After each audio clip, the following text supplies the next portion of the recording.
It's really early. And I know this is a jarring beginning, but look, I'm not wearing gloves and I'm not wearing a jacket. I'm just wearing like 2 layers of sweater. It is snowing, but it's gorgeous. It's absolutely gorgeous. Like, it's not sunny, gorgeous, but it's warm, gorgeous. I don't know exactly how warm, to be perfectly honest, but I do know it is warm enough for me to wear 2 sweaters and an undershirt. Welcome back, everybody. We're back in the car. Oh my gosh, I haven't been in Sofia in feels like weeks. I haven't really gone out. My husband was kind enough to take my son to his events. And so I've been at home working because, as you know, I've been learning. I've been learning a lot, which has been really nice, but I kind of miss going out. So today I'm going out to do my regular Thursday date with my girlfriend Linda. And I have a really busy day today because today I have to take my friend Herbie to the Service Ontario, which is in Canada, where you do your driver's license and your health card. Because in Canada, let me just do a rant. In Canada, you don't have a health card, which is like the universal health care, unless you jump through many hoops. And those hoops are like, you gotta, every 5 years, this never used to be like this, but they decided that they weren't making enough garbage plastic, and you know, they had this excuse for creating more plastic and creating more work for government employees, because you used to get a health card and you used to get it once and that was that. But now, I don't know, maybe 20 years ago, they decided, no, you know what, it's a good business in the licensing bureau to get a license every 5 years, so let's do the same with our health card. Why not? And you're gonna have to put a picture on it, because before you used to just get a picture. So they used to say, because of fraud, as if you couldn't have a driver's license or some other piece of ID to show that that's you on the health card. But you know, politics. So, damn it, I forgot my mail. It's okay. Coming back, so I'll do it again. Today I'm actually going to be driving back and forth. You might be shaky, so I apologize. I gotta go back and forth so I can get it in the second round. So back to my friend Herbie. He has, for the first time, been put in a home in the last 6 months, and 6 or 7 months. And the home sent out a change of address and a renewal of his health card. That was months ago, might I add. He still doesn't have it. We've had to now move an appointment 2 times because he still has not received his health card. So they could have told me this before, but if we go to the office, the bureau where you get your driver's license renewed and where you get all your stickers and all of that jazz, you can get it in 5 minutes, or at least, and nothing changes on the health card. Nothing changes on the health card except the codes, which is like every 5 years you get a new 2-letter code. Ooh. And so that's why they produce more plastic. And you know, we're just so worried about the environment, but we don't mind tossing perfectly fine pieces of plastic into the landfills because, we paid carbon taxes, right? So that makes a lot of sense. Anyway, I digress first thing in the morning. I have been happy to report that my walks are still, it's so great when I have to be responsible to report. I have to say I'm less inclined to sort of go, I've got this and this to do. I have to find a way to fit it in, which is really great. So thank you. That's been a delight, actually. That's been actually a surprising side effect of doing these videos, which is kind of cool. Because I kind of wasn't sure how I would feel about doing these videos all the time and what the hell would I talk about. But it seems like every time I go on a walk or every time I'm in the car, I have something to talk about, which is funny. That good. Today, I'm starting to write a little bit because I would like to try my hand at blogging. I think it's called blogging. And I would like to try to do a little bit more of that. And I want to become a better writer. I want to become a better reader. English is my second language. And when I came to this country, as you know, I was like 8, 9, and I hadn't gone to school, and I had already known 2 languages at that time, and reading the English language, I have to say, is the most messed up language I think there is. There's a lot of harder languages to learn, like orally, but most languages are kind of normal.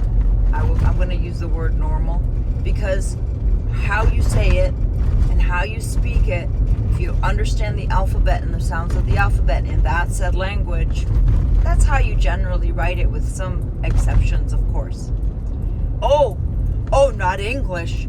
English has O-U-G-H in it. What the hell sound is that anyway? I don't even, to be honest, it's a stupid written language. But as you know, maybe you don't know, English, the reason why it's becoming one of the most powerful languages, or sort of the most systemic languages, is because, well, it's also the most manipulative. You can say something in English and there could be 3 meanings. Oh, you guys are dirty. Ooh, dirty. Sorry, I only see it when the light hits you guys.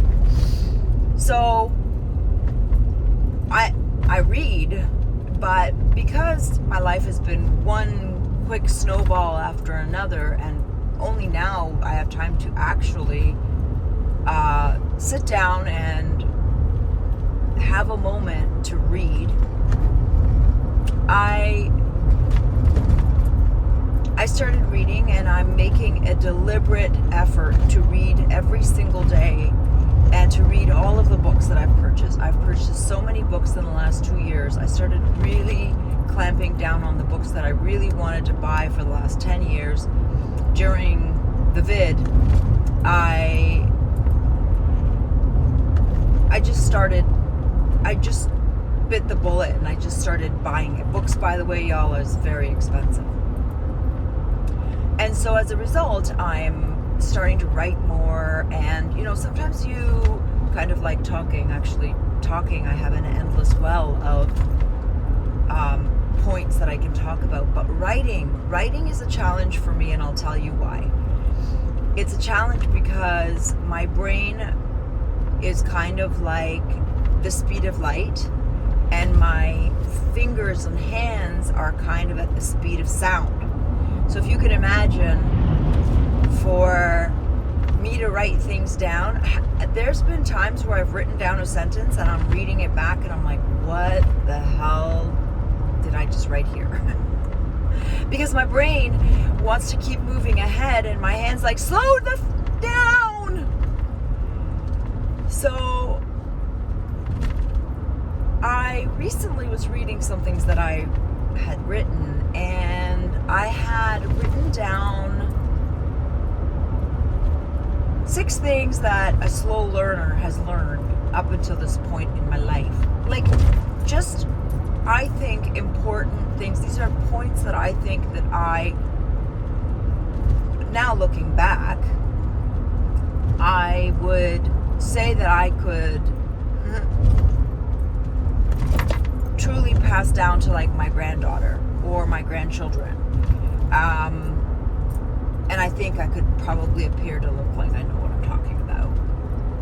And I do think I know what I'm talking about when I talk about it. And then, a few years pass, and then I would read this back. Like, I've done this. I don't know if anybody else has done this. I read something that I wrote, say 10, 15 years ago, and I'm like,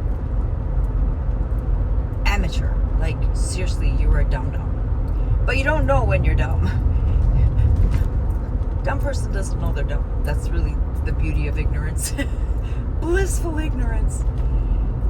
And so I was reading these 6 things, and I wrote about some of these 6 things so I briefly wrote the 6 things, and then I wrote briefly about what I meant about each point. And so today, I wanted to share those with you. I wanted to share the 6 points that I feel are a life lesson that I've learned in my few years on the planet. And I think that they're lessons that you can probably carry with you for, I think, the rest of our lives. The first one is quite obvious. Food is medicine. Yeah, you heard me right. It's pretty plain, pretty simple, not profound. But the thing is that what people, and me also, are not realizing is that more and more increasingly with time, as time passes in its slow and sometimes quick manner. Hang on, I'm just gonna make sure you guys are all good, because I've been having so many problems with my devices. I think I've got it all squared away, but anyway, I digress again. Food is medicine, but is our food medicine? And I would argue that anybody that purports to know that food is medicine, I hope they reversely or conversely also understand a small but very important nuance to that statement. Although food is medicine, and it has been for the entirety of our existence as human beings, it has been, as most things, if you really truly want to take a real honest look around us in this society, has been subverted. And instead of it being medicine like it has been in the past, we are foregoing the nuance of the fact that it's being micro-poisoned. And if you know that food is medicine, you must also know that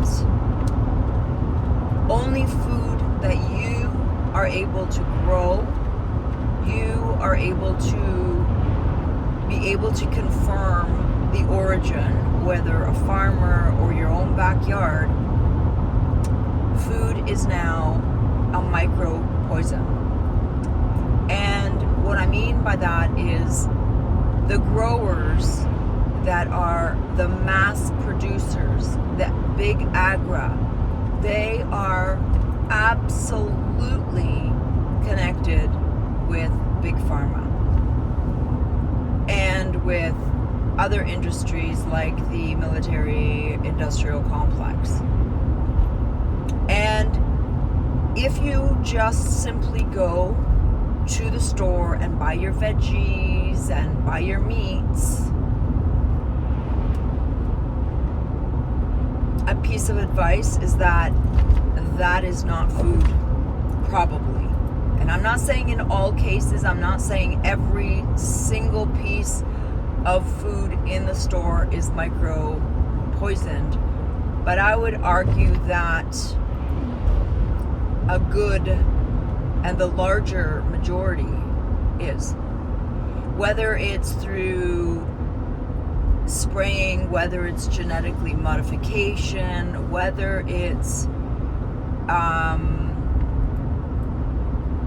being sprayed with pesticides, or whether it's being tainted with color because, you know, it's supposed to look better, like in the case of meat, or injections, like having antibiotics that are beyond, or being fed, because meat is the best thing that you can eat, even though they're attacking it.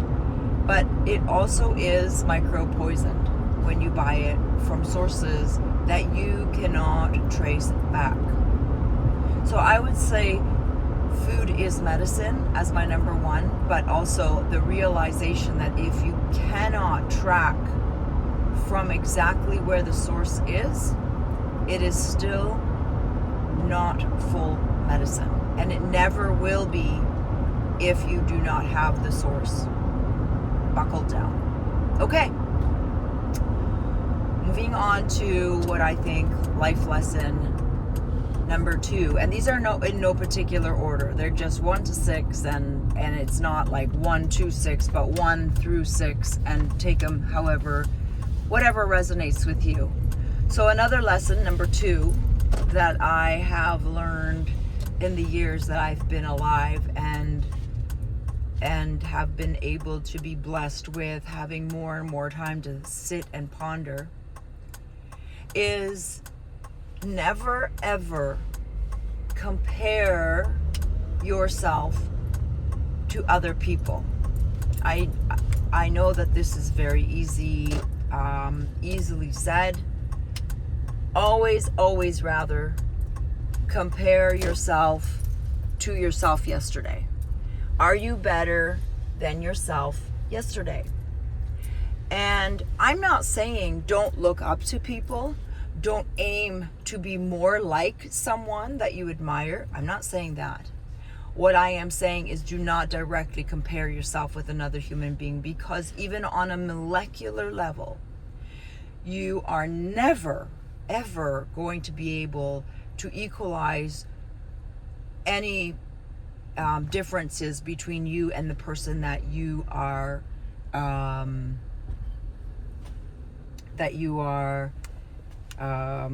comparing yourself to. And I learned this the hard way. And I feel that when you compare yourself to others, instead of looking at the metric of you yourself, by yourself, and only to yourself. Give me just a second. I got to get myself a coffee. It's really early in the morning. Hi, can I please get a small coffee with milk? Sure. That would be everything today. Okay, $1.60. All right, thank you very much. You're welcome. So nice. That's like the 3rd time I've had like a lovely person. So back to comparing yourself. It is perfectly fine to strive to be more like someone. But I feel like in your mind, you need to set that clearly, that you are not comparing yourself. You don't want to be like them. You want to have more attributes like that person. Like, for example, I have a best friend, and that best friend is very meticulous in terms of being able to stay on point when she says she's going to do something for herself. Like, I'm going to go at 8 o'clock in the morning every single morning, and I'm going to do my yoga practice. She does it religiously, and she does not fail. And when she does fail, she has no problem not feeling guilty about herself. I want to strive to be able to practice that more. Or I have another friend, Cindy, who I am telling you, not only is she bright blonde, she is like a ray of sunshine with her personality. It doesn't matter what's going on. She walks in and everything is brighter. She always sees the bright side. She always seems to have something nice to say about someone I don't want to be like her, but I certainly want to be more like what she does. And I tell her, how is it that you do this and this? And I don't want to exactly be her, but I've strived for these things before. And I'll tell you what happens when you compare yourself to other people, or at least this is in my life experience. Depression, guilt, failure, anxiety. These are the things that you start feeling. And I think in our society, the problem with people and the problem of giving up and feeling less than is not because we are less than, is that we are aiming for things that, say, our circumstance or our physical body or our psychological self, or just the way our brain works. My brain does not work like Cindy's or my best friend's.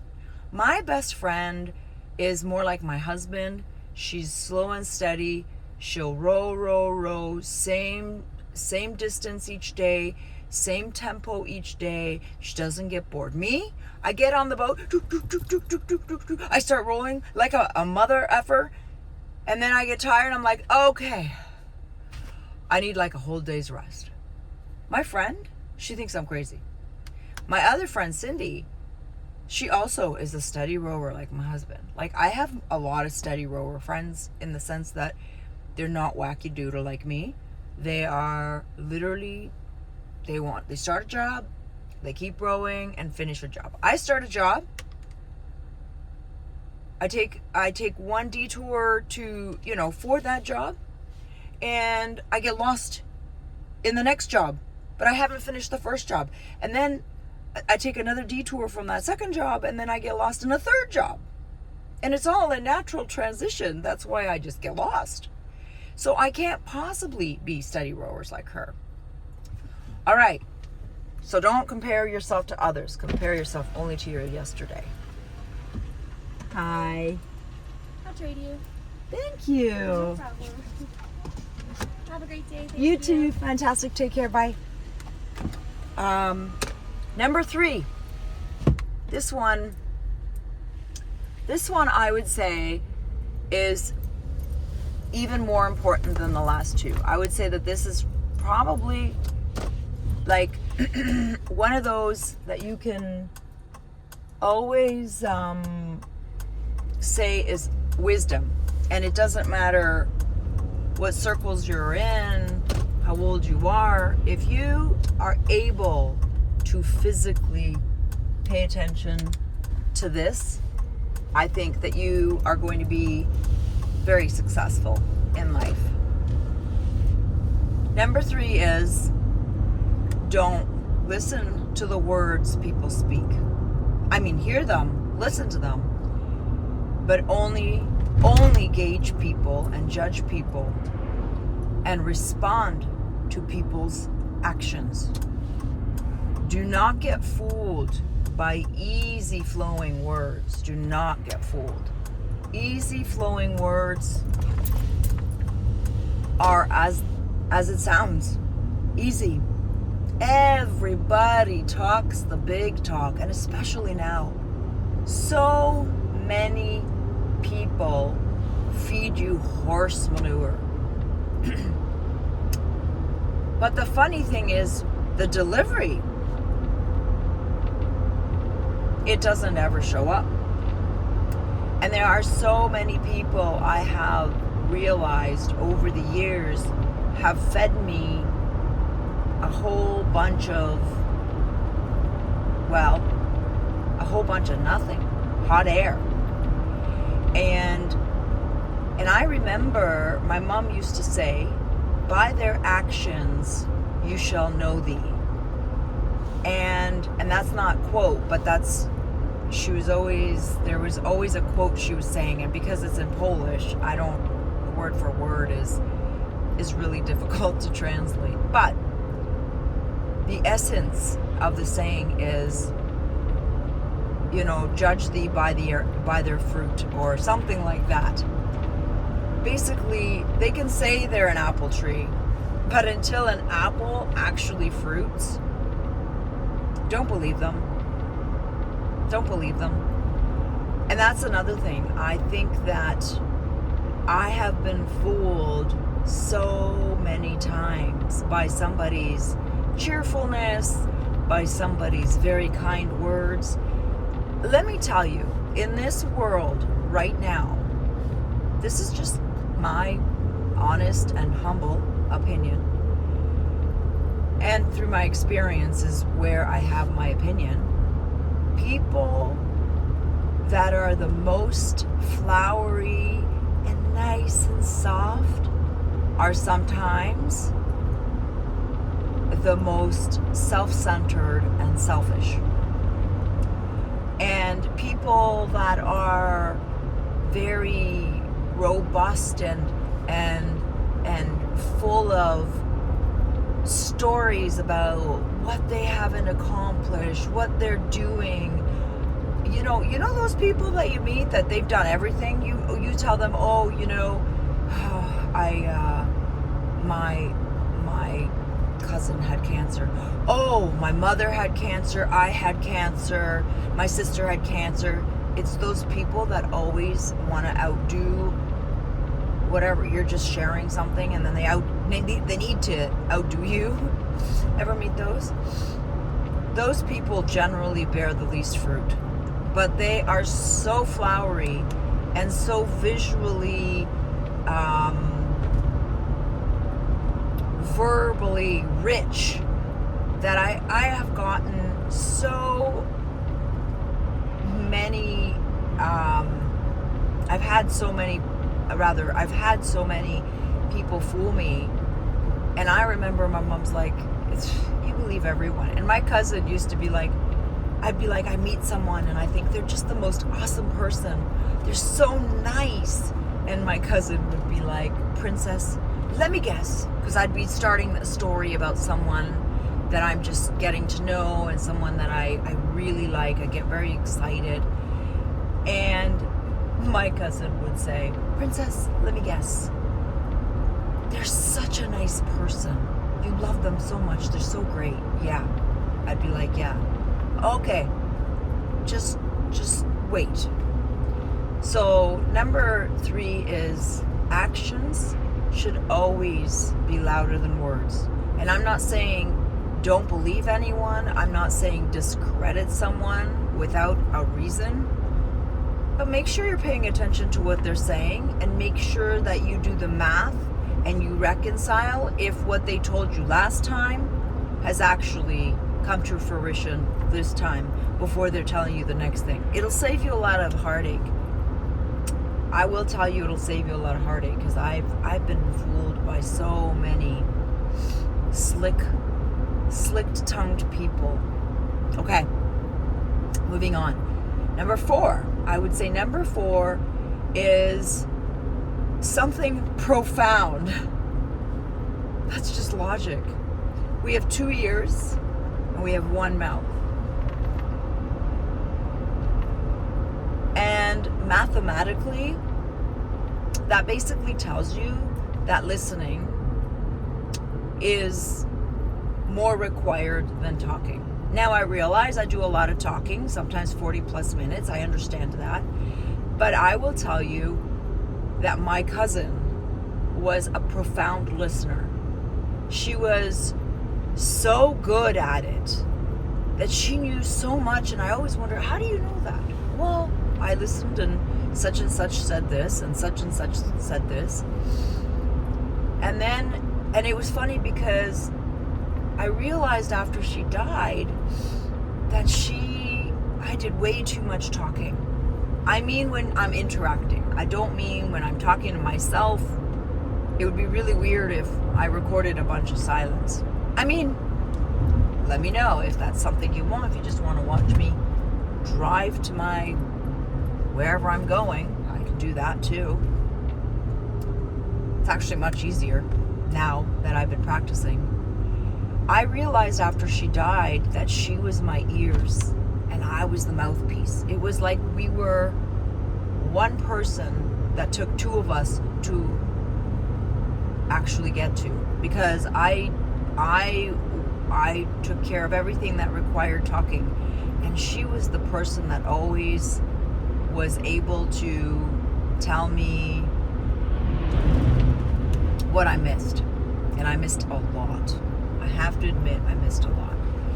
And then there was that profound moment where someone said, there's a reason why we have 2 ears and 1 mouth.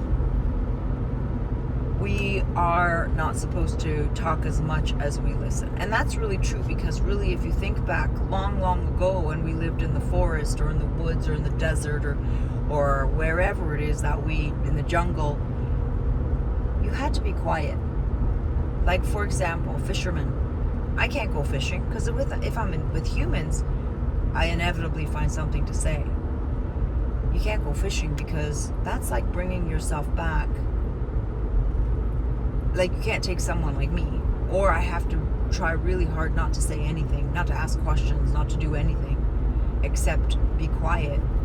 Because in the world of fishing, the fish listen for loudmouths. And when we were in the forest a long time ago, we had to be quiet so that other animals wouldn't hear us. But we have increasingly been taught to talk, to be the center of attention. Okay, I know I have a YouTube and I'm the center of attention, but let me tell you what I'm doing in my real life, in the sense that in my day-to-day, when I interact with people, I am actively trying to listen. And not only listen, I'll give you another piece of advice that took me so long to figure out. Stop talking in your head. Because even though I was practicing listening after my cousin died, I found that I was answering I was already having an argument or rebuttal for whatever somebody was saying. They weren't finished their sentence and I was already thinking of a rebuttal. That's still talking. That's still talking. So I think that's a very important lesson in life. And I would say that my cousin was a lot smarter, a lot quicker. She would have been 45 this year. Her birthday is already passed, and her birthday was a beautiful birthday. And I reminded myself that she was a prolific, if that's a good word, listener. She was amazing at listening. And there's something to be said about people that know how to listen. They're more tranquil. They're easier to talk to, no duh. And they come across less combative, even if when they open their mouth, it's profound what they say, because they've collected so much information. Okay. 5. We're at 5. If I can tell you to remember this one point when going into business, I will tell you, you will save yourself a lot of pain, a lot of suffering, and you will save losing people that you love in your life. Never, and I mean never, do business with family. This lesson I have learned, I think, thrice. And it's been by far, the most, this bus is going really fast, the most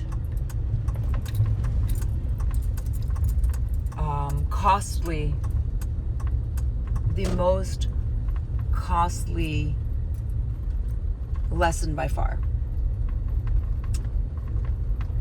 Actually, yeah, I would say the most costly lesson. And the reason why is I went into business with family, and I don't think I was the only one that was tremendously hurt. I don't think I was the only one.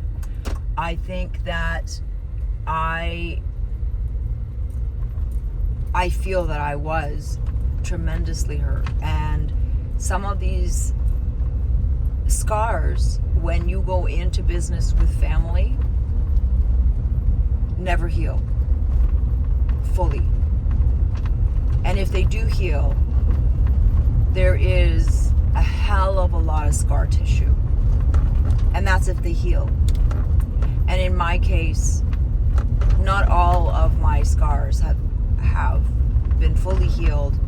And the ones that have been healed, there's a lot of scar tissue. And what I mean by scar tissue is that when you go into business with family, and it inevitably, because for the most of us sheeple, we just don't have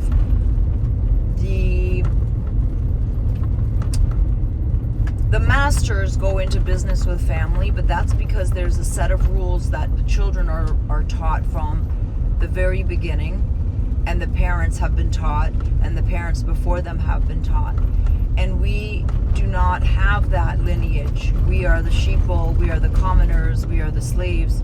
We are allowed to do willy-nilly, and the reason why we get caught up in a lot of the traps we get caught up is we do not have these specific set of guidelines that has been passed down from generation to generation. And because of that, when you inevitably fall apart with your family business, whether it's generation 1 or generation 2, the scar and the history of what happened is information that'll never leave your head. And you will always remember that that person or those people are capable of doing whatever they did. So you learn the ugliest side of your family. So I wouldn't recommend doing business with family. And if I would say, if you were to take away any of these 6, I would say, if you're doing business, this is the most number 1 biggest life lesson I would share with anyone, to heed the warning of doing business with family. The caveat is, if you are going to do business because you think that it's a good idea, ensure that you have, unfortunately, a really good legal foundation, and make sure you pay a very good lawyer on both sides to put together a comprehensive and understandable outline of what is what, who is doing what, and where and when, and how money will be split up, and so on and so forth. So I think that's really solid advice. And I will tell you, this will be a very painful lesson if you don't want to learn from somebody else's mistake. I promise you that. Because I remember hearing people saying, do not go into business with family members. I didn't listen. In fact, my cousin absolutely was, what is the word? Was absolutely telling me not to do it. But I didn't listen because I was smarter. So because I was smarter, it hurt harder. So that's number 5. Number 6. Number 6 is, this one also is, I find, depending on personalities, because I think there's less and less personalities like this anyway, so I think there's going to be less of a chance of many people making this mistake. But this goes to all of the empaths, all of the people that are givers. I would say this is number 1 piece of advice out of the 6 for people that are givers, people that cannot help themselves but to give without limits. I'm going to tell you a quote that someone once told me. Givers have no limits, and neither do takers. And that is a very simple and seemingly kind of obvious quote, but it is profound. It is a profound quote because it's true. So I guess my travels on this road have been to harden myself and to start looking better at people I'm helping, and perhaps doing a little bit of a, what would be the word, inventory of their character. And this isn't always easy because you don't always know that person for a very long time. But there's an easy way to be able to gauge if you're a giver and if you're a person that likes to help out. There's an easy way to gauge. Unless, of course, you just want to help because it's a one-time thing. I'm not talking about a one-time thing. I'm not talking about handing out $5 to a homeless person or feeding a homeless person. I'm talking for a longer stint, like you're helping someone through a crisis where, they've lost their home, and you're helping them by housing them or helping them, giving them a loan or something larger, something that is longer in terms of that this is going to be a longer enduring kind of help. Like, for example, my husband and I have taken on the responsibility of Herbie. Okay? Something like that. This is that. Never help someone who is absolutely unwilling to not only carry their own weight, but to help themselves. If you are able to assess that someone absolutely just wants the help but doesn't want to help themselves, doesn't want to get up and try again, there are certain circumstances where they are trying to help themselves. They're actively doing something proactive to help themselves. I'm not talking about that. I'm talking about someone that time and time again displays the lack of ownership of their own life, lacks the propensity or the push, the drive to get up on their own feet. Even if they fall, they're not, it doesn't take a lot to encourage them to get back on the horse, try again. And if you see that they're trying, absolutely, those people really need the help, because once they're successful, they're going to take off. But there is a type of person, and increasingly, in my humble opinion, there is starting to be more and more of these people. It's almost like we are increasingly pumping them out, as if we are increasingly encouraging people to be lethargic, unaccountable for their life, not willing to make the sacrifice that their own life requires. Those people are an energy pit, a money pit, a pit that will never ever be filled. And not to mention, they are people that will never see your help as help. They will see it as their right. Their right to be helped, because they're victims.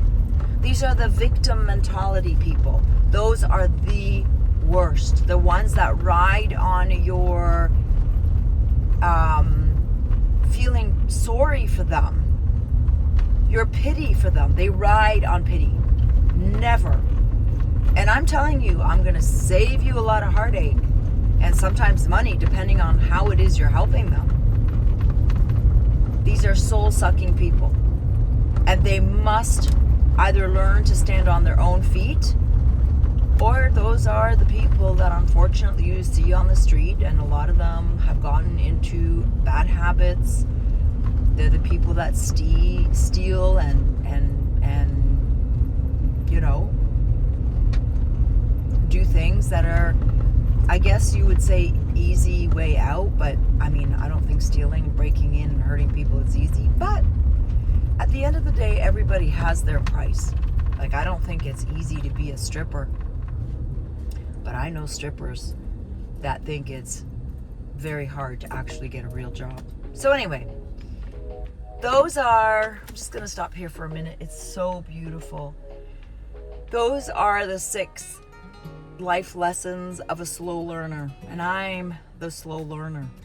So if you have some lessons to add, I would really be appreciative if you could add to my 6, because I think these are universal. I think these are timeless, and I think that any generation would agree that, yeah, these are pretty good lessons to keep in mind. And they're only 6, and I'm sure there's a lot more, and maybe I'll add to these. But anyway, I hope you have a great day. I have a lot of work to do today. I'm meeting with Herbie, picking him up and taking him to the Service Ontario, which is like the DOJ or something like that. I don't know. And and it's kind of a crappy day. Like, I'll show you. I don't know if you can see. It's kind of a crappy day. It's so beautiful, just like a barn. And so I gotta get that going. And it's gonna be a challenge because he's in a wheelchair, and it'll be interesting to see if we can get him up the ramp. It's in small towns, it's crazy. But anyways, got lots to do, and my son's got something, and gotta get Herbie done. So I gotta get going. This is great because it gives me a time constraint, and it's, I guess, if I'm really pressed, I got it done in one way. Anyway, have a wonderful day wherever you are. Please leave comments below if you have any other life lessons that you think are profound and timeless, because I think it's important that we share those. Anyway, mwah!